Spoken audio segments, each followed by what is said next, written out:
அஸ்ஸலாமு அலைக்கும் வரஹ்மத்துல்லாஹ். 49வது கேள்வி. இந்த 49வது கேள்வி இந்த தொண்டமானாறு பேப்பர்லயே நான் 2-3 தடவைக்கு மேல பார்த்திருக்கிறேன். டேர்ம் பேப்பர்கள்ல இந்த 49வது கேள்வியை நிறைய தடவை எக்ஸாம்ல பார்த்திருக்கிறேன். அதே கேள்வியை திருப்பி திருப்பி போட்டிருக்கிறாங்க. கொஞ்சம் நல்ல ஒரு ஐடியா கேள்வி. ஒரு உலங்கு வானூர்தி, ஒரு ஹெலிகாப்டரை சொல்றாங்க இல்லையா, நம்ம ஒரு விமானமா குறிக்கொள்வோம். இந்த ஹெலிகாப்டர்ல இருந்து மணல் அருவி தொடர்ச்சியாக விழவிடப்படுவதாம். அப்படியே மண்ணை கொட்டி கொண்டிருக்கிறாங்க. இந்த நேரத்துல ஆரம்பத்துல இந்த ஹெலிகாப்டர் வலப்பக்கமா போயிட்டு இருக்குது. பிறகு சடுதியா இடப்பக்கமாக இயங்குதான். அதே கதியோட சடுதியா இடப்பக்கம் இயங்குதுனால் தரையிலிருந்து பார்க்கிற ஒரு ஆளுக்கு இந்த மணல் இயக்க பாதை எப்படி வரும்? இதான் கேள்வி. தொடர்ச்சியான மணலா யோசிக்காம நாம எப்படி யோசிப்போம்னால், ஒரு பந்தை தொடர்ச்சியா பந்துகளை விழவிடுற மாதிரி யோசிப்போம். சரியா? இப்ப விமானம் இங்கிருந்து தன் பயணத்தை தொடங்குது. சரியா? இப்ப முதலாவது ஒரு பந்து விழவிடப்படுவதுன்னு எடுப்போம்.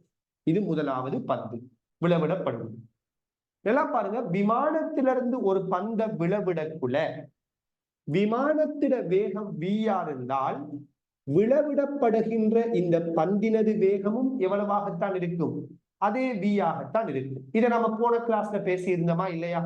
அதாவது ஒரு பரஷூட்ல இருந்து ஒரு பொருளை போடுறீங்கன்னா பரஷூட்ல அதே வேகம் அந்த பொருளுக்கு இருக்கும். விமானத்தில இருந்து ஒரு பொருளை போட்டா விமானத்துல அதே வேகம் அந்த பொருளுக்கு இருக்கும்.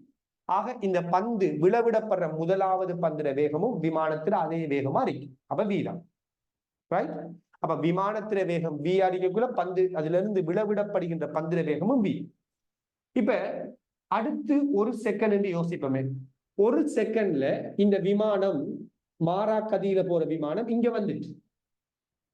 இப்ப பாருங்க, இந்த பந்து எங்க வரும்? இந்த பந்துக்கும் விமானத்துல அதே கிடை வேகம். வழித்தடைய புறக்கணிச்சால் விமானம் அடைகிற கிடை இடப்பெயர்ச்சியும் பந்து அடைகிற கிடை இடப்பெயர்ச்சியும் எப்படி இருக்கும்? சமனா இருக்கும். எனவே இங்க இருந்த பந்து உதாரணமா எரிய பாதையில இங்க வந்திருக்கு. வருமா இல்லையா? வரும். அப்ப இந்த முதலாவது பந்து இங்க வரும். விமானம் இங்க இருக்கு, இங்க வரும். ரெண்டு பேர கிடை இடப்பெயர்ச்சியும் சமன். ஏன்னா ரெண்டு பேருக்கு கிடை வேகம் மாறாது. விமானத்துல கிடை வேகம் மாற இல்லையா? பந்துக்கு கிடை வேகம் மாறாது. அப்ப நிலைக்குத்தாக கீழ் நோக்கி பந்து வரும். அதனால எரிய பாதையில வரும்.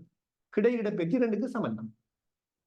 இப்ப இந்த விமானத்திலிருந்து அடுத்த ஒரு பந்து போடப்படுவது. இப்ப ரெண்டாவது பந்து இப்படி வந்துச்சு.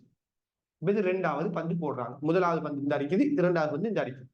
ரெண்டாவது பந்துக்கும் கிடைவேகம் என்னதான் வரும்? அதே v தான். ஏன்னா விமானம் v கதியோட போகுது.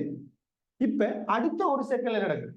இந்த விமானம் இதே அளவு கிடையிட பேச்சு அடையும். உதாரணமா இந்த விமானம் இங்க வந்துட்டு, அந்த நேரத்துல முதலாவது பந்திர கிடைவேகமும் v, ரெண்டாவதா போடப்பட்ட பந்திர கிடைவேகமும் v. அப்ப இந்த விமானத்தில கிடைவேகமும் v. அப்ப இவர் அடைகிற கிடை இடப்பெயர்ச்சியும் இந்த முதலாவது பந்து அடைகிற கிடை இடப்பெயர்ச்சியும் ரைட், ரெண்டாவது பந்து அந்த ஒரு செகண்ட் அடைகிற கிடை இடப்பெயர்ச்சியும் விமானம் அடைகிற கிடை இடப்பெயர்ச்சியும் என்ன? சமன். இப்ப இந்த விமானத்திலிருந்து மூணாவது பந்து போடப்படுது. இப்படி வரும். அந்த பந்துக்கும் கிடை வேகம் என்ன?